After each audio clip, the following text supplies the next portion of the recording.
Good afternoon, dear students. I am Mrs. Pragati Mahale from IT Department of AISSMS Institute of Information Technology, Pune. Today's video lecture, we are going to start with the Unit 3 of Theory of Computation from TEIT course. The Unit 3 is about the Context Free Grammar CFG and languages. So this is the name of our Unit 3. So any regular language we can describe using a regular expression. We have seen that in Unit 2. Regular expressions. Right? So any language we can represent using a regular expression. A regular language can be described by a finite automata. Let us see some examples of regular languages that we have used.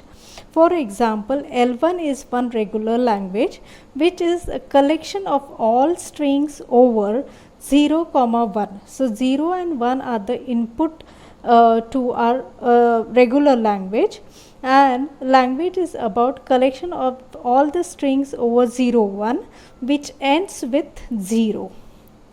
So this is the example of a regular language for which we can have a finite automata. L2 is a collection of all the strings over A, B which starts with the symbol A.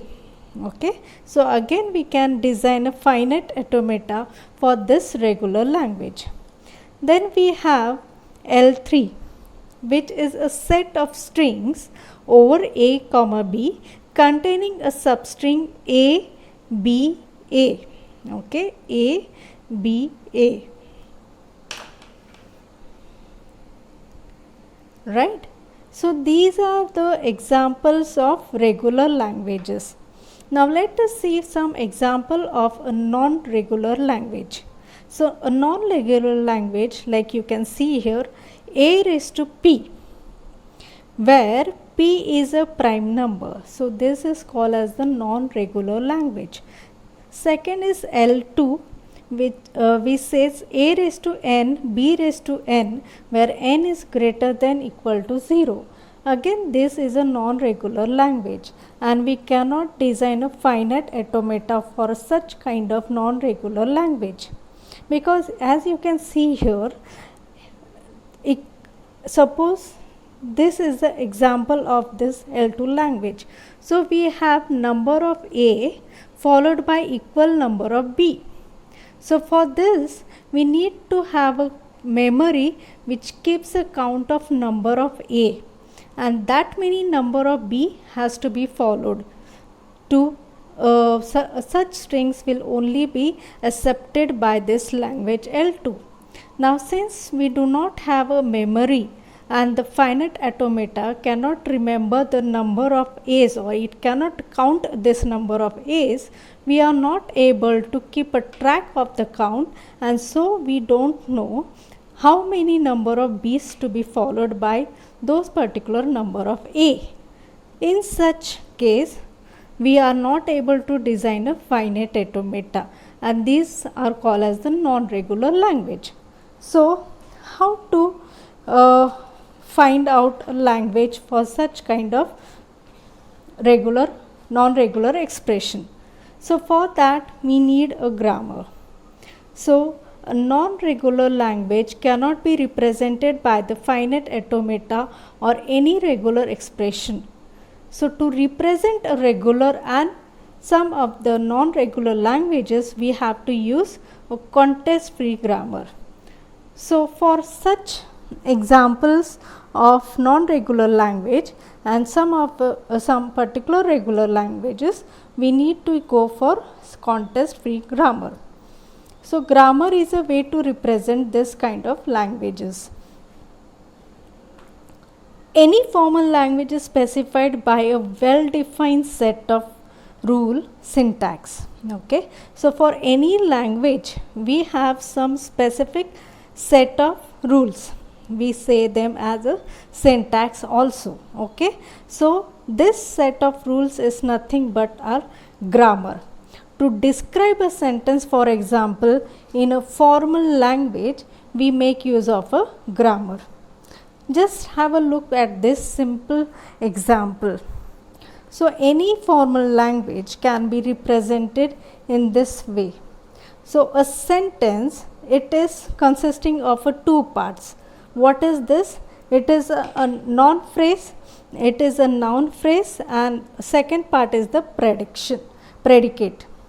So noun phrase can also be defined as with a rule as article and the noun, and the predicate is represents the verb.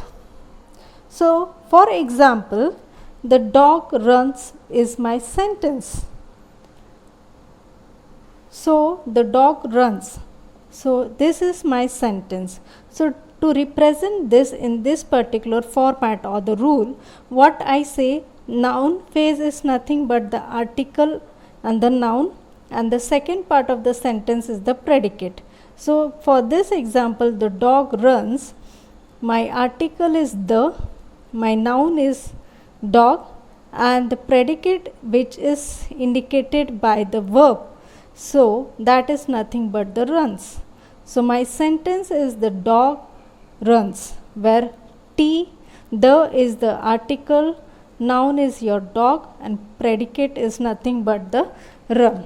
Okay, so this is how our language is defined with certain with this sentences, and this every sentence follow the rules or the syntaxes which are defined by the grammar. So let us see some of the notations that we use to represent the syntax. So here you can see noun gives dog. Okay, so here this noun which is there, you can see on the left hand side, it is called as the variables or the non-terminal symbols of vocabulary, whereas dog, this is called as the terminal symbol of vocabulary, and this arrow indicates that this is a production rule. Okay, so this is production rule. So this is our notation, that there is some X thing at the left, then a arrow, and the some Y. So this is a noun here. This noun, article, predicate, these are the non-terminals, whereas these are the terminal symbols, the values of the vocabulary, and this indicates the production rule. So let us see now the definition of context free grammar. So a CFG is a way of describing languages recursive rules called production. Okay, so a context free grammar is a way of describing the languages using a recursive rules called as production. So CFG is a set of 4 tuples which are indicated by this particular alphabets V, T, P, S, where V is a set of variables, T is a set of terminals, P is a set of production rules, whereas S is nothing but a start state or a special symbol which is also called as the start state or the initial state. Okay, and here let G be the grammar. It is a phrase structure grammar. So this G, CFG, is indicated by this 4 tuples V, T, S, P. Okay, so remember some particular rules here, that all the terminals, that is T, the set of terminals, are represented in a lowercase letter, whereas all the non-terminals are represented with a uppercase letter. Okay. Now the language generated by the grammar. So every grammar generates some language, and the word of the language is generated by applying the production of the finite number of times. Okay, so here also G is our grammar, and this grammar is used. Every grammar generates some language. Okay, and language is nothing made up of words and the strings of finite number, and every derivation has a start state. Means whatever are the words or the strings generated using the grammar for a specific language, it has a start state.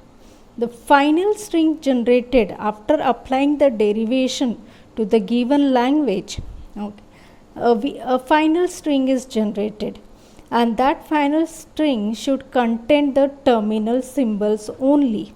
Then only we say it is a final string.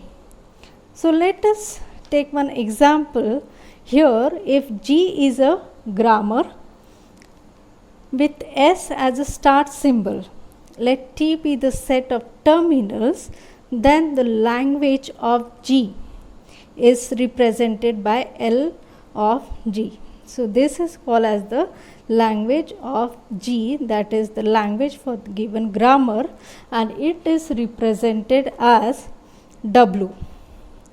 W is a word or the string which belongs to the set of terminals, okay, and it is set of all the strings of terminals that are derivable from the starting state S. So S is our start symbol, and it means that W is a string which belongs to the set of terminals. For generating W, we are using the start state along with the production rules. Okay, along with the production rule. So is it clear to you? So G is some grammar. The grammar is represented by the language, that is L. L of G can be defined with this rule, which says that W is some string which belongs to the set of terminals T.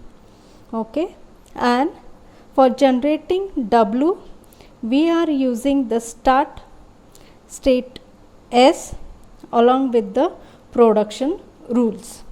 So it generates all the strings W which belongs to this language using the production rule defined by the grammar for the language.